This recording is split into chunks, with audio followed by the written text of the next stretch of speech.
I just realized I spelled my name wrong. Hello, everyone out there in podcast world. Hope you're having a wonderful day. You're listening to or watching Service Business Mastery Podcast, and Josh is my co-host, and he's not here, not yet. Anyways, he'll be joining us a little later. But I'm excited to have Adam on the show, and we're going to talk authority brands. And I'm really excited to talk with Adam because I've always had like just random questions about authority brands, and I've asked people at like trade shows, and I don't think it was you, Adam, that I ran into at a trade show, but there was somebody at one of the trade shows. This was like after the booths are being put up and everything, and we just sat there. We chatted for a little while there, but I always have like just lingering questions on how it works and like the kind of the minutia of like what goes on when you're franchising, and do I lose everything? Do I lose rights to stuff? Like, do I have to like just tons of questions. So today we're going to pick Adam's brain. We're going to talk about branding and how you can grow and how to grow through a franchising and doing it the right way. With that being said, welcome to the show, Adam. Hi, Trish. Thanks for having me. Absolutely. It's my pleasure. Give us a little bit of background on you and what you do with Authority Brands. Background's a little bit long. I'll kind of talk, since we're talking all things franchising, how did I get into franchising? Long story short, the show Undercover Boss, which is a very franchise friendly, was filming a brand called Philly Pretzel Factory. And one of the things that they realized is I need a marketing person. So I was the person that was hired as a result of that show cool. For that brand. I was there for probably a good 7 years, working and growing that brand. Then I moved on to another, a family of brands called WowWorks, which is restaurant based. It's more of a platform company. And then about 18 months ago, I moved over to Authority Brands. It wasn't me that I remember talking to, but I talked to a lot of people. But I will say there are a lot of nice people that talk and will take any time to talk and teach and learn, and just, it's good people surrounded by good people. Yeah, I had no idea that Authority Brands had so much under the umbrella. Like when you go to authoritybrands.com and click on our brands, it's like, how many of them are there? There's a ton of them there. There is a ton. There's 15 brands. Wow. And that's all in the home services field from different things, right? We have the onus, and the first one is the Cleaning Authority, which is where the name stemmed from. That was the very first one. Authority Brands started with the Cleaning Authority. And then it's have a lot of different sectors, but everything based around home services. My role here is I'm the Senior Director of Marketing for what we call the trades brands, which is 1 Hour Heating and Air Conditioning, Benjamin Franklin Plumbing, and Mr. Sparky. That's really cool. Actually, I've seen Junk Luggers is on there. I have a friend of mine who had Junk Luggers franchise here in Savannah. Oh, cool. That's really cool. So tell us a little bit about franchising in general. Like if I'm a business owner and I'm thinking about like maybe I need to partner up with someone else to help grow me. Is franchising a good option to do? A lot of people say it is, right? When you take a step back and get into why do people franchise? There's a franchise psychologist, Greg Nathan, breaks it down into 3 things. It's the power of the operations manual, right? Like, hey, they're going to teach me how to do it. The other option is unit level economics. And this is for the financial investor. If I invest this, I'll get this back. And then the last main factor is the power of the brand and the power of the marketing that's out there, seeing the opportunity to grow it within their footprint. But it's really a combination of all 3 is my opinion of the answer. But a lot of times people can identify really strongly with 1, 2, or all 3 of them. So whenever you're doing that, do you have the ability to work with other franchise owners, or you call them franchise owners or franchisees, or? Right at the current time right now, it's franchise owners. Okay. Several years ago, it was franchisees. Okay. It used to be Zors and G's like 10 years ago. So right now it's franchise operators. Got it. So, like, do you have the ability to bounce ideas off of each other, or are you still pretty much your own like operator? Yeah, let's get into that, right? So there's a couple of different methodologies. The answer is yes and no, Yeah. unfortunately. So it's not like a clean answer. But when you get into franchise marketing, break it down this way, right? You put a visual in your head: tier one marketing, tier two marketing, tier three marketing. Tier one marketing, best example I can use off the top of my head is Built Ford Tough. How many of us have, how many of us have seen those commercials? Oh yeah. It's like, man, they're talking all about quality. They're not talking about price. They're not talking about a dealership. It's just selling the quality. That's tier one advertising. And then a lot of brands, that's what you want to do once you get the brand emerges and gets to be able to support that feature. And that's what franchisees will pay into a brand fund for the operational pieces of that, the website, the support, the local pieces, but then also, as much as possible into Built Ford Tough. Yeah. But then with the franchisee, where they have a lot of freedom because they're the ones that are going to know the market very, very uniquely and be able to understand it and really get hyper focused. And we're here for support, guidance along the way, is where you'll have much more flexibility. And that's tier three, the way my brain works and has it organized. And it's been a prominent thing through franchising. So like a tier three marketing or local marketing is where the franchise operator has the most flexibility to be able to do it. They'll get to pick and choose to how much they want to spend on LSAs, Google pay-per-click, Yelp, Bing, whatever. Still have the ability to do that themselves. Yeah, we'll have a good playbook for them, but it's going to be more of their ability. And then that's where they collaborate. And this is where you get to involve your local passions in between there, whether it be with a cause or some kind of charity that's really close to your heart, that's really localized in between there, to really partner with that and really get the essence of get your name out there. Now, I think where you're going with the question is partnering with other franchisees. That's what I would refer to as a tier two partnership. And that's where franchisees that might live in the same designated area. I'll use Philadelphia, for example. It's eight major counties, and it's 2 or 3 hours this way. So you can get a lot of franchisees to go together. And let's say they want to buy radio or television. It's a very cost-effective way to do that. And the way I always break that down into like a car dealer mentality. Again, I'm from Philly, so it's easy for me to recite Philly commercials. Hey, come visit your local Philadelphia area Honda Dealer Association for a $19.99 oil change. Are they making money on a $19.99 oil change? Yeah. Probably not much, right? Yeah. If any. But what they're getting is your information. They're getting that first touch. They're getting that experience, to you and from you, and you're able to get in the database. And how cheap is it to send an email or a text? Right. Just a postcard, because you've already had that experience with them. And that's how they'll do it. But they also get the branding aspects of it as well. Sure. And the ownership of the contact in today's world is key.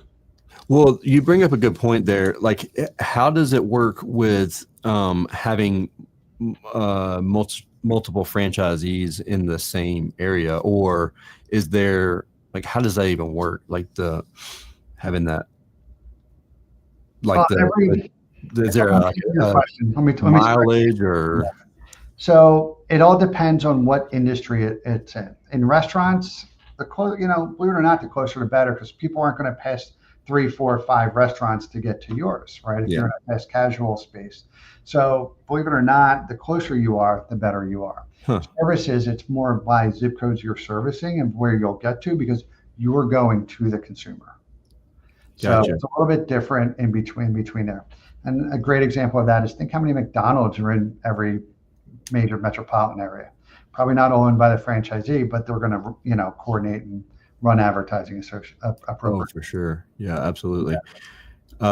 Whenever it comes to growth wise, have you seen a situation to where 2 franchises were kind of close to each other, and one or both of them started growing so much that they kind of started getting close to each other's borders, and there's becomes like a border battle between franchise owners?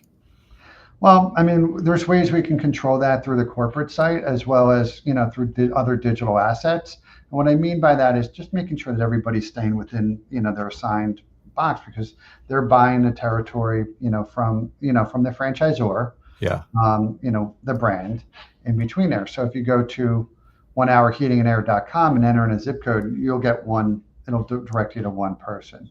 Gotcha. And most of the time, it's usually just conversations of like, hey, remember you have this. Let's not do it. So we'll have a little bit of guidance in between there. But usually the overlap isn't too much of it, isn't too much of a problem Yeah. with existing franchisees once they get set up.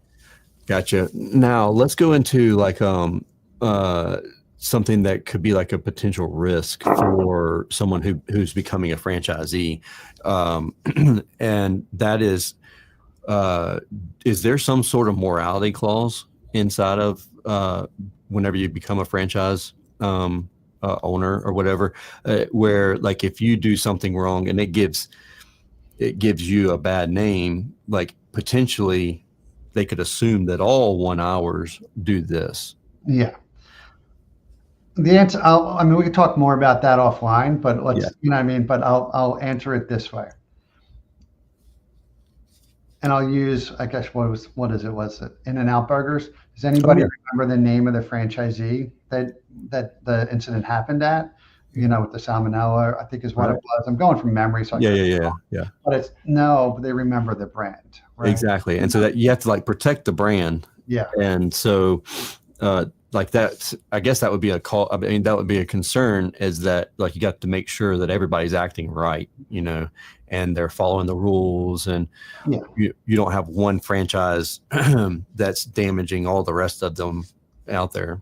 Yeah, and Trish, let me just kind of say that like franchising is about the we and the collective we in it together, right? So it's, if it's, you want to be a bunch of individuals, it's not going to be as harmonious as it is when everybody works together. When you get there's nothing more powerful than when you get a group of people working together towards the same vision, same goals, and things like that. That's what's the most powerful thing in business as well as franchising is what it's about. Yeah, I agree 100%. Now, whenever you get into being a franchise owner, do you have to, like, can you still be part of best practice groups, or how does that even work? Yeah, most franchisees will have some kind of leadership or feedback loop, as far as a council. Sometimes it goes from an engagement of the franchise partner, but it's more of like, you want to listen and learn and collaborate together. I would say almost all franchisees will welcome that. Some people might be a little bit more geared towards marketing. Some people like equipment. Some people might like operations, and most franchisees will not allow structured partnership that's out there, right? Like, do y'all have something built in to authority brands where you kind of like bounce ideas off each other for best practice? Yes, of course. Every brand has some kind of franchisee group, we'll call it, always call different things. Some are marketing, some are leadership, some are other things. But one of the things about like authority brands in particular versus a platform holding company will go through and it'll be like, it'll morph everybody down into like one piece, which is great and efficient. You know what, really you do want to try to get that way. But authority brands recognizes, I think, that every single brand has unique differences, but still try to collaborate and work it all together for that. Now, what's the difference in the parent, like having a parent company, and what's the other, the platform? I use the term platform holding company. Yeah. So a platform holding company is also a parent company. But the difference is it's just when they acquire a brand or bring a brand on, we're going to change everything in that brand. So everybody uses the same systems and elements like that.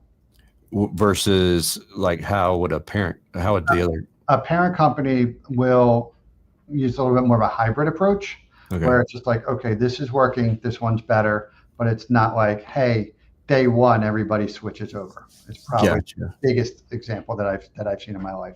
Is that allowed inside of authority brands to have like the parent company style, or? Yeah, we'll operate, like I run 3 different brands. A lot of similarities, but unique differences, right? So one of them is 1 hour heating and air conditioning, very Yeah. seasonal. And it's just, so like some of the ebbs and flows are going to be a little bit different. Whereas Benjamin Franklin Plumbing and Mr. Sparky still have some spikes, but it's not as, okay. It's not like a heartbeat on It's 110 degrees out. So yeah, we're going to be slammed with without a doubt. calls. Yeah. Without a doubt. So That's interesting. So, does anybody own, or is there like any group that owns all three of them together? Or oh yeah, we have we have a good number. I don't know the exact number off the top of my head of tri-branded franchisee where they might have a location just 123 Main Street, and it could be they'll have a Mr. Sparky franchise, a Benjamin Franklin Plumbing franchise, and a 1 hour heating and air conditioning franchise. What's the benefit of going franchise versus trying to, just building your own brand? And with that being said, do you ever have someone come under the umbrella who already has quote unquote a successful HVAC company, and they're doing like they have a good bit of market share, and they just still decide to come under like a 1 hour? Yeah, some do. It'll be like an acquisition where somebody wants to maybe, part of their exit strategy for that, where they can see it. But the biggest difference, Teresh, is like you're starting off. Think of it like baseball. We're in baseball season right now, so it's like we're able to, you're able to start off on second or third base down the road.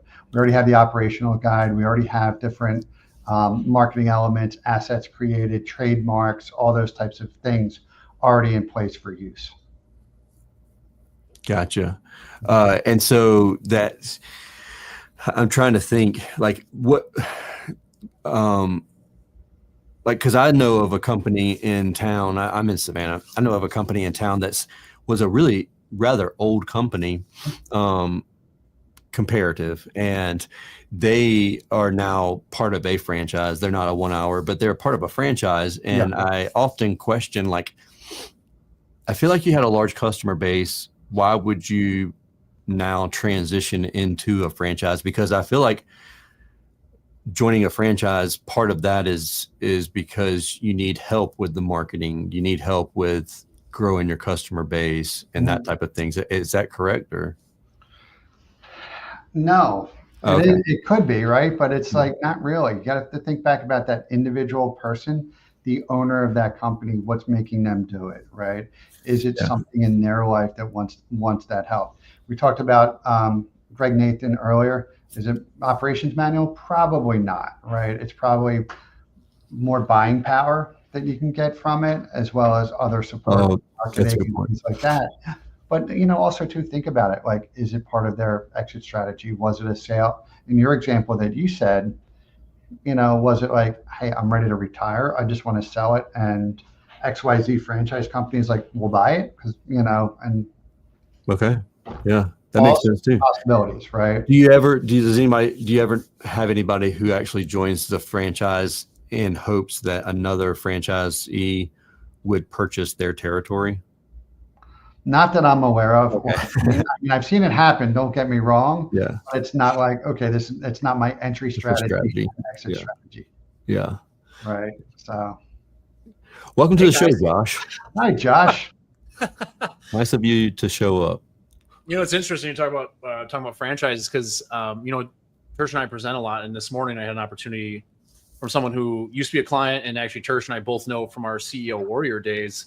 He's in this local B&I group that was about 45, 50 minutes south of us. And you forget when you learn all these things and you level up as a business owner, or you have a franchise or a coaching group or whoever's helping you grow, you forget just how little a lot of business owners actually know about running a business. It was a very good reminder this morning. So that's where I was. I apologize for being late.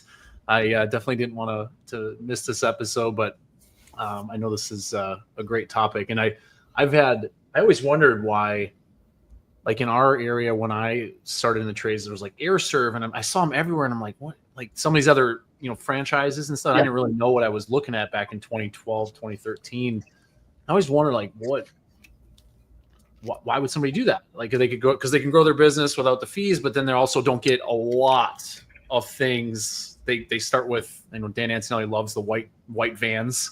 They don't get a great brand. They don't get the presence that comes with that. Mhm. I think there's a lot of stuff that's missing when Adam, you have to learn all those lessons. How do you combat that argument, or what's your rebuttal to someone who's like, no, we're like small and we don't want to pay fees to, like grow? It's not even, it's honestly, it's not relevant, right? Because it's not about us acquiring, it's not a brand is not going to go out and overly try to acquire other companies, right? Like, to mold into theirs, right? They're talking about 1 hour, for example. They're not going to like, hey, we'll do it. We're going to buy out your brand. That would be an individual franchisee would want to look into that. And then that's in between them. Everybody's going to be their own place. In the situation, I think, guys, I just want to turn it around. Is it's more about the individual franchisee wanting to join a brand versus somebody that has a successful business and looking to grow, in between, or whatever their exit strategy may be. Gotcha. Yeah, that's super interesting. How do you guys decide, like, as far as from a authority brand's perspective of trying to figure out which markets you guys want to try to get into or try to find someone? What does the process look like for that? Do you guys just map that out and try to go after those areas, or is it just kind of fall in your lap when people reach out to you guys? It's both, right? And that's a different world. I work more in the consumer marketing side. I feel like the conversation went down heavily into development marketing, development piece of it.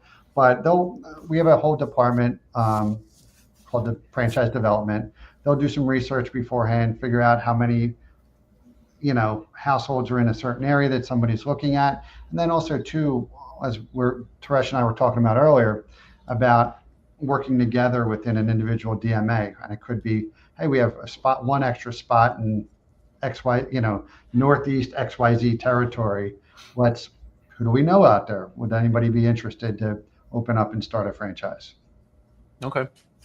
I'm pivoting because the consumer marketing. So you mentioned consumer marketing, and Tersh and I talk a lot about AI and automation. He may have shared that before or not, but as far as, especially from where you sit, when you have all these brands, all these markets, all these things going on, as far as from a top level down, like what kind of things are you guys focused on as we move forward? Last half of 2025, GPT-5 from ChatGPT is supposed to be out in a month.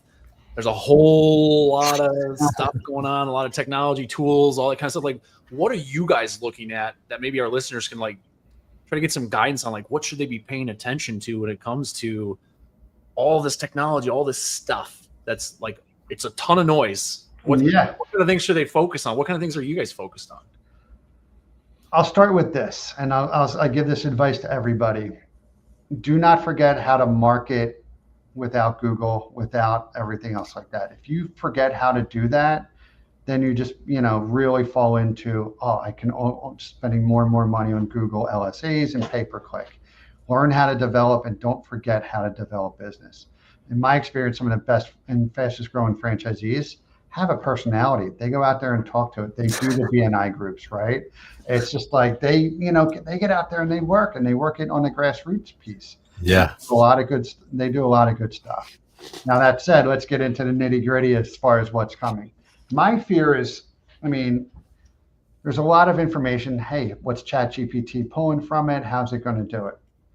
Where my brain is I'm thinking one step further. It's not about how can a business use this AI, which is a lot of different ways. And I'm sure it's probably been beat up on your show a lot of different ways too. Sure. How is the consumer going to use it? What happens when a consumer starts to go through and be like, hey, Gemini, book me a air conditioning service, please. Okay, tomorrow, 2:00. How are they picking that, right? That's where you don't even have a consumer to business connection. It's just a personal assistant. I actually shared this morning. I haven't seen it in the trades yet, but Google Business Profile literally just had that like beta release for, you can, I don't know exactly how it works because I haven't seen it in the wild yet, but like you can have their AI call a business to ask about pricing, availability, schedule, menu, and then that will, I'm assuming, consolidate the information and give you an email or something of what happened and like you can do this and get pricing information from as many people as you want, which is scary because there's still a very big wall up in the home services space about putting pricing out there. It is you might as well ask if someone's a Democrat or Republican at this point, because it's like 50-50 and people are very set in what they think or what they know. And it causes a lot of colorful discussion. Very divided. Yeah, it really does. I don't even know where to start on that one. There's so many different ways to like break that down, right? Like it's What's your thoughts on online pricing? it's hard because you think about like an air conditioning unit or a plumber, you don't know where the leak's coming from. You don't know until it get there. And the range could be that. It could be this big. So it's really tough in home services. You're not buying a bowl from Chipotle. You're not buying, or the price. It's fixed cost of goods. All the variables involved in it. Yeah, that's the hard part. And until we can like really identify that piece, you're not going to be able to get pricing on the phone. But for my world, emergency services are the bigger ones, right? Your water's not working. How many people are you going to call and check, right? Oh, right. The conversation has to turn around a little bit in my part of the home services world, because it's more of like a, who can be there first? Sure. Right. Do you find that you can build some brand loyalty where people are willing to wait a little bit if you are busy?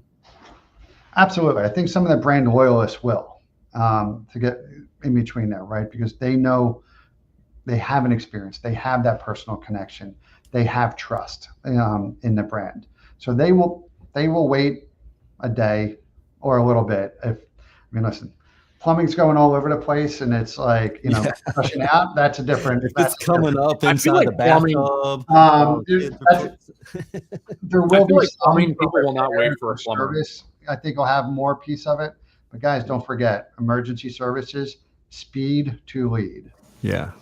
I shared that as well this morning because I've seen some studies where like 78% of homeowners will do business with the first company that responds to them, which is sad that we even have to have studies based on that and have to share that, because a lot of companies don't. They miss a lot of calls, a lot of form submissions.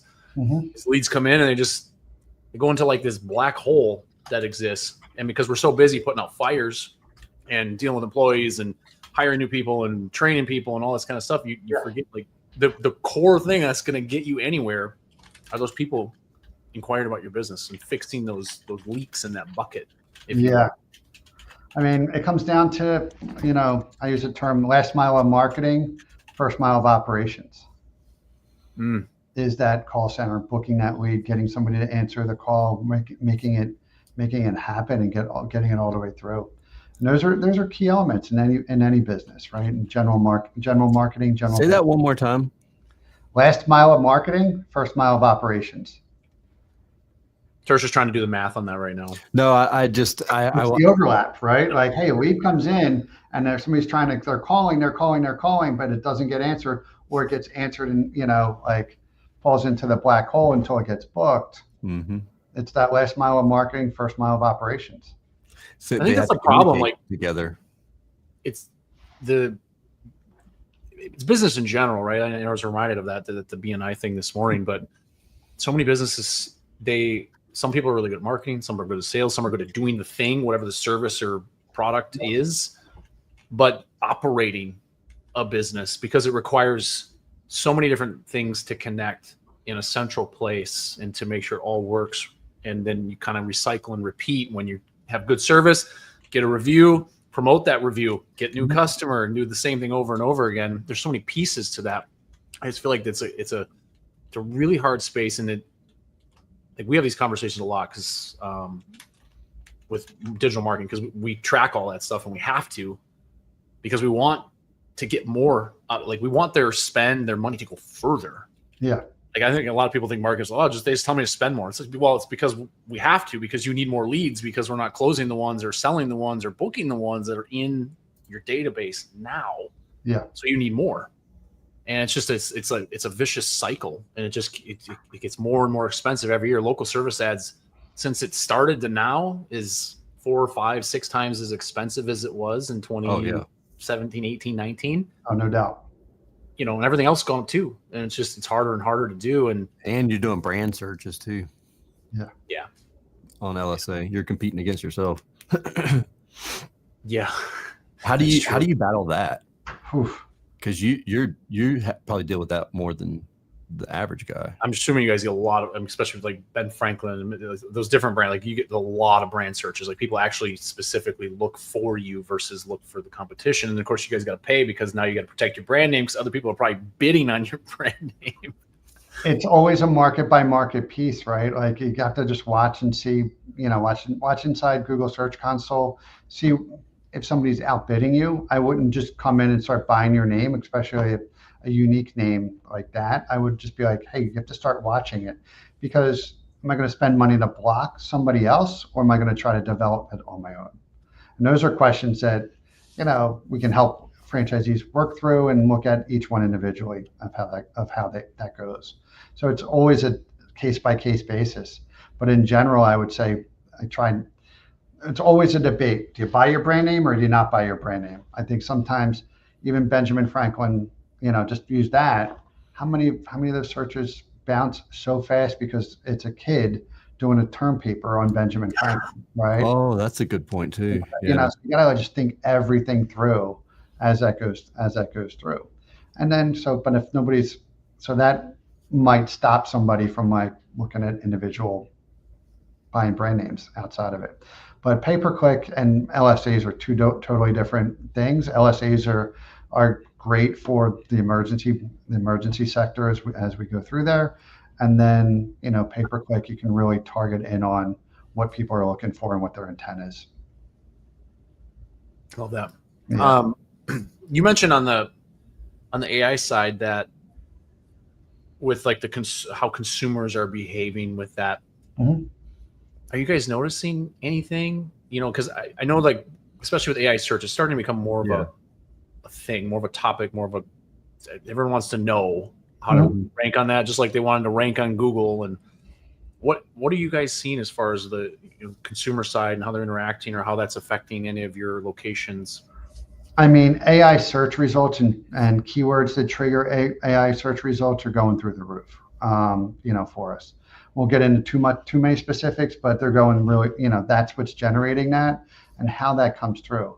My advice to everybody is look at this SERP, and see how it's going to do, and break down each section of it. And then each section that Google has it listed as is a unique strategy that you have to look through.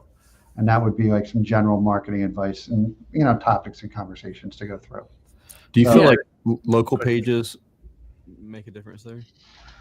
I think local pages, yes, like little microsites of like, brand.com/location, absolutely, really doing well. Other geo pages will do really well. What I don't think does well is on a brand, that comes through, that is the local service pages on a website. On Google Business Profile, I think they're great as we go through that.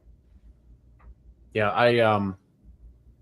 the one thing I like, it's a lot more difficult now, but the thing I like is if we do research for a client in a market, we can find the sources of the information that are being fed and why, try to reverse engineer. Like, Google's been a black hole since its inception. Like, everyone's like, oh, this is what's working. No, this is what's working. And it was just this constant like tug of war of like, you should do this. Now you got to try this hack and this thing, because nobody really knew.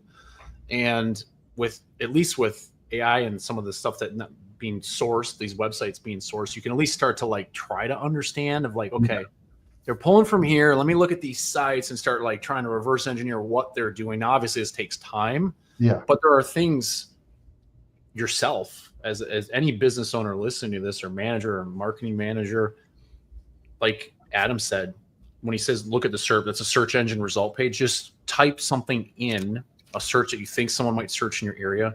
Just start paying attention to the different sources and the links. And like, it's crazy because I know a lot of the home service industry does not like the BBB. And because, a lot of the markets change and stuff. I've seen multiple times when I do research and market that the reason they chose the top 2 or 3 people on ChatGPT was because they were BBB accredited. And that's starting to show up. Reddit is starting to become a much more popular thing it's been popular on Google for a little while now, but people's comments of your brand in Reddit are becoming a much more important piece. That stuff's actually getting pulled in and be like, oh, I picked them because so-and-so said they did a great job or whatever. And they pulled like the thread. Mm-hmm. And it's just, so you're saying that they need to be active on Reddit? I feel like we need to be active everywhere. That's the hard part. It's like the days of just Google, and Adam stopped me if I think you were really aligned with this when you mentioned building your brand and market awareness and stuff. But the days of I just got to get my Google stuff right, I'm going to blow up and I'm going to be great. Are over. That's my opinion. I mean, it's a part of the mix. It's an important part, but it is not. So how does the little guy or gal that's just starting out keep up? Because you almost have to hire a CMO just to handle all of this stuff. Taresh, as you said, like that's the reason you join a brand, right? Power of the brand, power of the marketing, for stuff like that you can have people like really go deep into it and really deep into it, for it.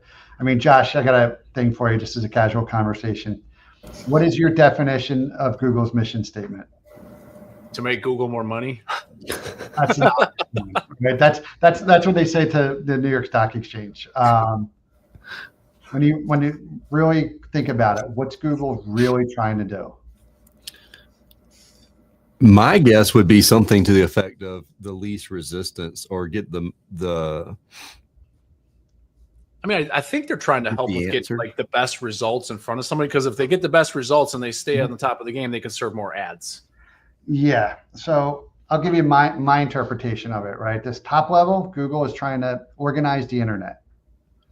When you think about it, right? And they use terms like degraded signals. So you start getting clean signals that come through it. It's just like you start getting degraded or not clear signals, they start to trust you less. You get nice clean signals on a lot of different things, they trust you more that really come through it. So I think those are some of the ways, at least the way my brain works, is like, okay, and everybody I talk to, and we talk about this constantly, try to organize the internet. We make more money by serving ads. Now here's something else that I would always say to everybody across the industry. When you're Googling something, whose customer are you?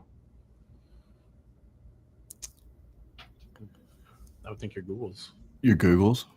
Google's customer, absolutely. Yeah. Right? It's not my brand, your company. We thought you were trying to trick us. It was. It's not very smart over here. So you really got to break it down. Building. In there. So, but what does Google want is the same thing any business owner wants, right? Google wants to give that person Googling, the most confidence that what they're Googling, you're the right result for, that you're going to be the best plumber, the best electrician, the best HVAC person that's out there, best widget anybody that's out there, right? So they want to make sure that it's a good match, and it comes down to how well are you organized across the internet, right? Everybody talks about NAP, name, address, phone. There's a lot more than that you can put into it inside your Google business profile to really do well, but it's also all the other pieces like we were just talking about, but reviews and review velocity, stuff we read about and talk about every day. That's what, in my opinion, what gives Google comfort and trust that, hey, I'm going to put this guy first, that they're going to get a 5-star review. So that's the way, like, I always look at it and try to think about it and get people to really start thinking about it. Well, and we've seen that with different things, because, I mean, think about it, like, a lot of times people go to search to Google, they won't necessarily put in the word best. Like, we would talk that way in a conversation, like, hey, Adam, what's the best restaurant you've been to, right? Because we talk it like in a conversation, but now as we start getting used to having conversations with an AI chatbot, Mm-hmm. the longer, like it optimizing for a very specific keyword is a lot more difficult because now we have conversations, not just keywords. And so optimizing for those are going to be a whole different ball of wax moving forward. But that reputation, I've seen some stuff, and of course it's all theory, but like, and actually some of it's come from people asking ChatGPT specifically, like what percentage weight do you give for all of these different things? And of course I don't, who knows if it's actually the real information. It's probably not. But reputation has become, and brand mentions and things about building a brand, like you've talked about, where you're building something that instead of going and being Google's customer, they go and they are Ben Franklin's customer or Mr. Sparky's customer instead. And I think there's so many things we can do to impact that without having to pay for a lot. Sticker, the little boots on the ground things, the stickers, the guerrilla marketing.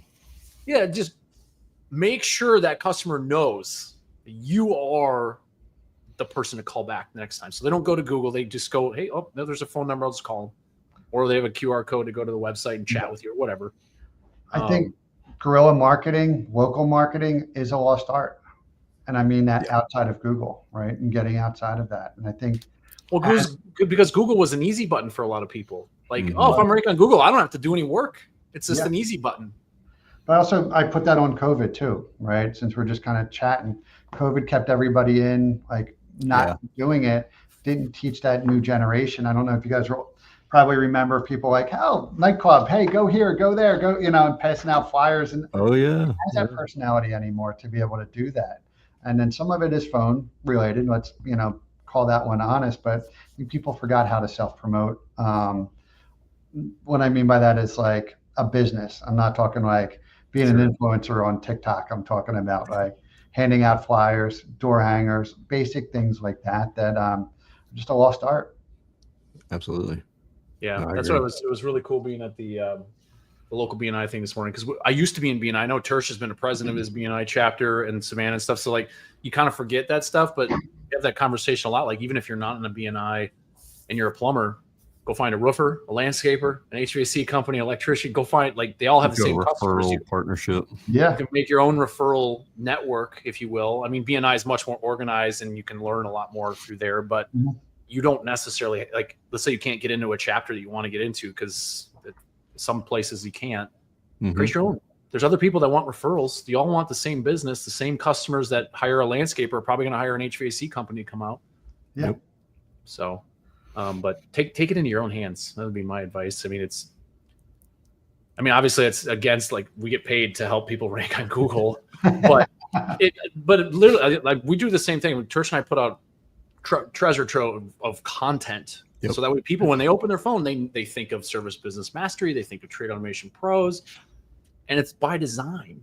Like, we do that on purpose, not to bug you, but to give you as much value and free education and information, and have, great guests like yourself on here, so we can all spread the word. And that way people, they think of us, they think, oh, these guys have really helped me, and they didn't ask for anything in return. That builds our brand, and people start talking about it. And you can do the same thing locally. You don't have to be a podcast or a net marketing. You can do all of this locally too, and give away free value and education. Just put it out there. It will definitely help you. Yeah, no, and thank you guys for having me on. It's been nice to just feel good to give back. I know Teresh got really deep in franchising curiosity early on in this call. He's an asshole. I'm curious about the franchise. I haven't had anybody to sit here, and I didn't have anybody cornered so I could ask questions to you. Yeah. If you want, I'll get a good person for the next time. You can ask every. You can thank your buddy Rick Brown for cornering you, because he's the one that pushed to get you on here, and I'm glad we did. I'm sorry I was late. I still think we had, conversation obviously probably bounced a little bit, but there's a lot of good stuff here. It was a nice, casual, conversation. We went all the way around, but I'd have it no other way. And hopefully people got value from it. And, again, thanks guys for having me on. I'm just glad we made it all the way around. We did. Sometimes we get stuck. I don't think with this group we'd be stuck much, right? I think we'll find things to talk about, and keep going and keep going and keep going for sure. Absolutely. Adam, it's a pleasure chatting with you. If anybody has any questions, authoritybrands.com. There's a ton of information there. And until we talk again next time, I hope you have a wonderful and safe week. Thank you again, Adam. You're welcome. Thanks, guys. Thank you.